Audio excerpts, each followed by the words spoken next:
So we have seen the anterior part of your norma basalis, the median area of the middle part of your norma basalis. Now we'll discuss the lateral part of the middle part, median area, middle part of your norma basalis. In this, the structures which are present, first is your pterygoid process. Now two pterygoid process you can see here. First is your medial pterygoid process medial pterygoid plates and your lateral pterygoid plates. The structure present in this, the fossa in between this is your pterygoid fossa. Okay, in the upper part this is your pterygoid fossa. Lower part, the ununited portion, here it is present the pterygoid fissure. Okay, now this is your medial pterygoid plate and this is the lateral pterygoid plate. When we come to the lateral pterygoid plate, you can see the lateral surface. The lateral surface of the lateral pterygoid plate forms the medial wall of the infratemporal fossa. This is your infratemporal fossa. This is your infratemporal fossa. It will form the medial wall of the infratemporal fossa. Now, here gives the attachment origin to the lateral pterygoid muscle. Now the medial surface of the lateral pterygoid fossa, which is forming the lateral wall of the pterygoid fossa, here it gives attachment to the origin to the deep head of the medial pterygoid muscle. Okay, now this is your medial pterygoid plate. The medial pterygoid plate, the lateral surface of this medial pterygoid plate, it is related to the tensor pallati muscle, and the medial surface is related to the posterior nasal aperture. Okay, now in this medial pterygoid plate, when we come to the upper part, here you can see a triangular space is there. This triangular space you can see, either you can see this side, it is marked also. This triangular space you can see, this is your scaphoid fossa, which gives origin to the tensor pallati muscle. A tubercle can be seen here. A tubercle can be seen here. See, a projection is there. This tubercle is known as your pterygoid tubercle. Okay. Now, in this whole part, this posterior border of your medial pterygoid plate, it gives attachment to the pharyngobasilar fascia and the superior constrictor. Now, when we'll come to the lower end here you can see a projection is there. A hook-like process is there. This is known as your pterygoid hamulus. Okay, pterygoid hamulus. Here tensor pallati muscle which winds around it, and superior constrictor and pterygomandibular raphe is attached here. Okay, so this is your pterygoid process. Now from the scaphoid fossa, here in this part you can see,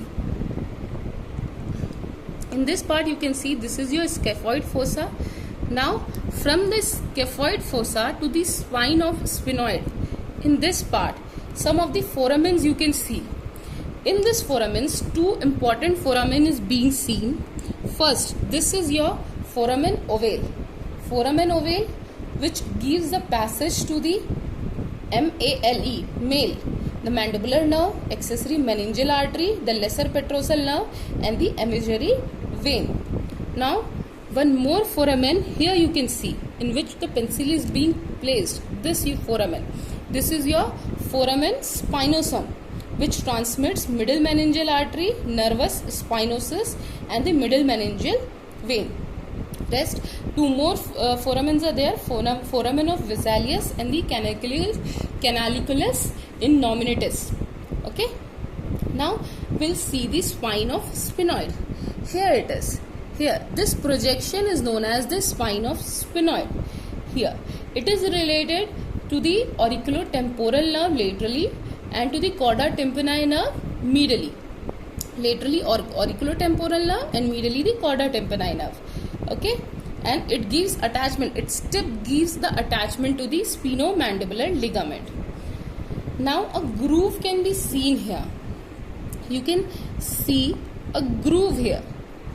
See here, in which I am marking the pencil. Everything is not visible. See, a green marking is there here. nearby this. This is your sulcus tubi, a groove which is present between the greater wing of sphenoid and the petrous part of temporal bone. ठीक है, this part, this sulcus tubi, it consists of the eustachian, the cartilaginous part of the eustachian tube. Okay, now rest. This is the inferior surface of the petrous part of temporal bone. This is the inferior surface of the petrous part of temporal bone. Here one foramen can be seen here. This, the irregular foramen with the irregular margin. This is your foramen lacerum. The foramen lacerum, basically it gives the passage to the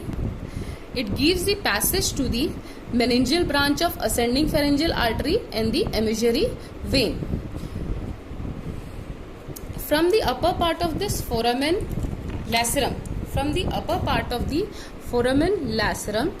this internal carotid artery passes from here. Okay, rest is the tympanic part of your temporal bone. Now in the temporal bone, here you can see this part is your squamous part, which consists of this articular part where this condyle of the mandibular is articulating. Okay, articular tubercle. This is your squamous part of temporal bone, and here is your petrous part of temporal bone. Okay, now a fissure can be seen here between the squamous part and the petrous part of temporal bone. Tympanic part of temporal bone. Here you can see the line. This fissure is your squamo-tympanic fissure. It consists of two parts, petrotympanic and petrosquamous fissure. Okay.